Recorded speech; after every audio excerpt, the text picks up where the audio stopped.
What you get offered will depend on which pension provider your employer has put you in and what particular range of funds they've got. So then you've got to do the hard yards. So do you want active management? Do you want passive management? Do you want international equities? There's some of the stuff we've already talked about here, and narrow down to a fund that you feel you're comfortable with, and that means maybe looking at the fund fact sheets, looking at the characteristics of the fund, and then. Also, this is not a once and done approach, right? So depending on how far out along that risk spectrum you go, like if you're in a self-invested personal pension, in theory, a SIP, in theory, you could just put a portfolio of individual equities and individual shares in your pension fund. You could just have you could buy one company. And you could just buy one company, right? Yeah. So there's quite high risk exposure there. Yeah. So depending on what you do with that should dictate how often you then revisit it. Like, come back to that Nest default fund, the whole principle on which that was designed is we can just shove people into it, and if they never look at it for 30 years, it'll be fine. Nothing bad will happen here. As you say, there's an opportunity cost to their investment strategy, but it's designed for people who don't look at their pensions. Whereas, to take their other extreme, if you've bought one company in your SIP, you should probably be looking at that every day. Right? Yeah. So your investment strategy should then dictate how often you revisit the choices you've made. Have you got any rules of thumb of thinking about the mix between equities and bonds, or when people should start to de-risk or dilute away from equities? Yeah, I think part of the answer to that question lies in what you're going to do with the money once you're in retirement. Because if you're going to just keep the fund invested and draw off the investment fund, you should probably stay largely invested in equities even into retirement, and maybe start to de-risk slightly and move towards bonds, but maybe still have over 50% of your investment assets in equities, even into your 60s.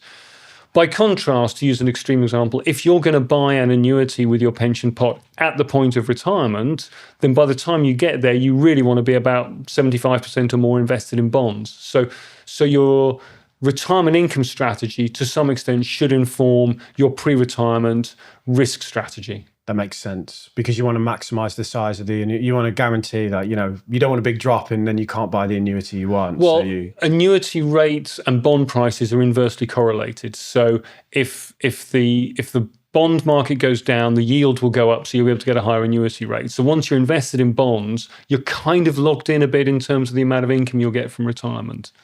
You guys are both pension experts and finance experts. I like the air quotes there. The air quotes for Jamie. Experts. That's what it is. They talk a good game. That's a big game. But I was trying to sort out my SIP last year. I mean, I know we're on workplace pensions, but you mentioned Hargreaves Lansdown, and that's who I use.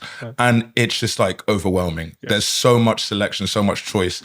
You did give some good tips now, but where can someone actually start? Like, if you're looking at all these funds, do you go, okay, global funds, or like, how do you narrow it down to know what's good for you? You can filter. You said like passive or active. Yeah. For me, let's just run through what I would do, because that might help people. I would always want to be passive, because passive have lower fees, and I think we can control the fees. And when I say passive, it just means I want to track the market. So I'd filter out active personally, because I don't personally feel that active managers have an edge, and I feel the fees they charge make me start the race 2 steps back. I then would go global rather than just America, because I'm a citizen of the world. I live outside of America, and I think, the world has other things to offer. So I'm looking for a passive fund with global exposure. And I think it helps to have a fact sheet of another fund that maybe you can compare to. So when I look at pension funds on my work-based scheme, I would have a Vanguard global fund, because I know that this is kind of like a gold standard global fund, and I can look at the distribution and go, okay, well, this fund is 65% America, 4% UK, and this fund that I'm looking at on my pension platform or for my SIP, that kind of has a similar amount. Some of them you'll see it's a global fund and then it's 30% UK, and you're like, hold on, that's not what Vanguard is telling me the world is.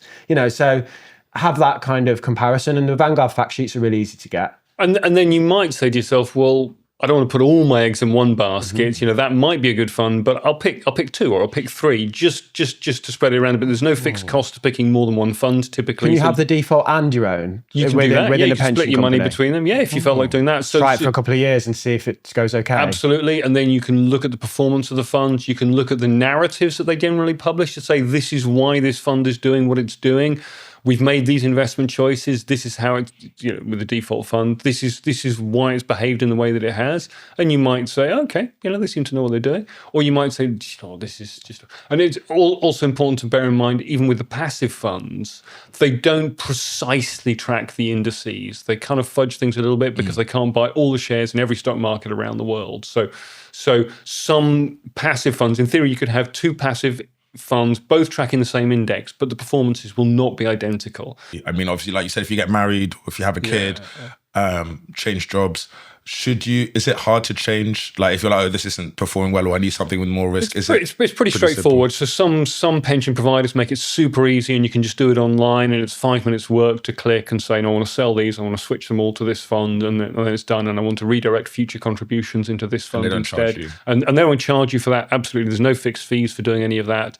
Some of them are a little less technologically accessible, so you might in theory even have to do it in paper, but most of them have got a lot better in the last few years, and a lot of pension providers have now produced apps to help you access your retirement savings. So how forthcoming are they then? If let's say someone goes, because you go on Aviva, right? Aviva have got a lot of funds. So kind of like HL, it's almost, when I went on their website, I can't get access to them because I don't have the schemes, but it seemed like they had hundreds of choices, if not thousands, whereas Nest have got 6. So if I call up a pension provider and I say, I want a passive fund that tracks the global stock market, can you tell me what you've got? Will they give you that information? They should, because that is information. You're not asking for advice. They may say to you, these are the 4 funds that we run that offer what you've asked for. So I would hope they would give you a sensible answer to that question, yes. Because I've had people say that they say we can't give advice. That's not advice. It's not advice. It's just like, basically show me your wares. What products have you got? Absolutely, yeah. I'm telling you what I want to see. This is not advice. I'm just asking for factual information. What passive global equity funds do you run? Well, they should be able to show you that. So people can push back maybe and say, like, if you're not comfortable giving me that information, can I speak to a manager or whatever? Because someone will realize this isn't advice. Yeah, and depend if you just assume you're in a workplace pension. You may be able to go to the people who run the pension for you within your employer, particularly if it's a small business. You can just go to your boss and go like, hey boss, this pension's not working for me. I mean, you can actually have those conversations sometimes with your employers. And if there's a big company, they might have an HR department that just selected the pension scheme for the employees. And again, maybe you can go and talk to them because they will probably have a relationship with the pension provider. And they may be able to give you some help with it or point you towards where you can get better information about it. So don't think you just have to bash your head against a brick wall with an anonymous pension company that doesn't answer the phone. There may be other ways you can get access to information, or possibly even lobby your boss to change the pension scheme that he selected for you if it's the kind of company where you can do that. They work for you and they're going to earn a lot of money out of you over the course of your working life. So pick up the phone and they should answer the questions, right? Absolutely. This was a clip from our episode with pensions guru and general legend Tom McPhail. To watch the full episode, click right here.